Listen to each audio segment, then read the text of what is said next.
ઝઘડિયા ખેતીવાડી ઉત્પન્ન બજાર સમિતિના નવા ચેરમેન વાઇસ ચેરમેનની નિમણૂક કરવામાં આવી। ઝઘડિયા ખેતીવાડી ઉત્પન્ન બજાર સમિતિમાં ચેરમેન વાઇસ ચેરમેનની 2.5 વર્ષની મુદત પૂરી થતા નવા ચેરમેન વાઇસ ચેરમેનની નિમણૂક સર્વાનુમતે કરવામાં આવી છે।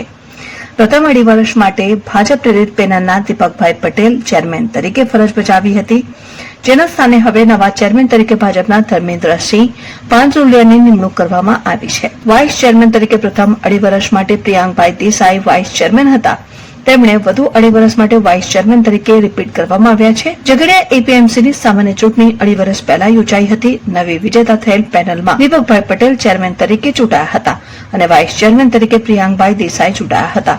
વાઇસ ચેરમેનની 2.5 વર્ષની ટર્મ પૂરી થતા નવા વાઇસ ચેરમેનની નિમણૂક કરવાની હતી।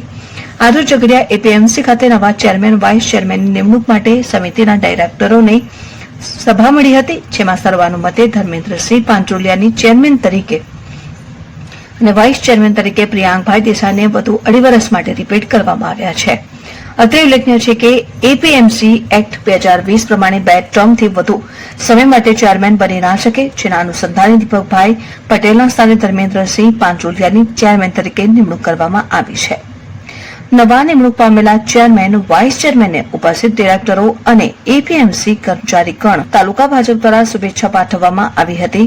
આ પ્રસંગે ઝઘડિયાના ધારાસભ્ય રીતેશ વસાવા, દૂધધારા ડેરીના ડિરેક્ટર પ્રકાશભાઈ દેસાઈ, જિલ્લા પંચાયતના પ્રમુખ મહેન્દ્રસિંહ વાંસદિયા તેમજ ઝઘડિયા તાલુકા પંચાયત પ્રમુખ જયેન્દ્ર વસાવા ખાસ ઉપસ્થિત રહ્યા હતા। ઝઘડિયા તાલુકા એપીએમસી ના ચેરમેન તરીકે આજે જે મારું નામ જાહેર કરવામાં આવ્યું છે બિનહરીફ ધર્મેન્દ્રસિંહ રણજીતસિંહ પાંજરોલિયા, તે બદલ તમામ ડિરેક્ટર શ્રી અને ઝઘડિયા વિધાનસભાના ધારાસભ્ય શ્રી એમએલએ રીતેશભાઈ વસાવા અને ઝઘડિયા તાલુકાના ચાણક્ય એવા દૂધધારા ડેરીના ડિરેક્ટર શ્રી પ્રકાશભાઈ દેસાઈ, એમનો ખૂબ ખૂબ આભાર। ભારત માતા કી જય।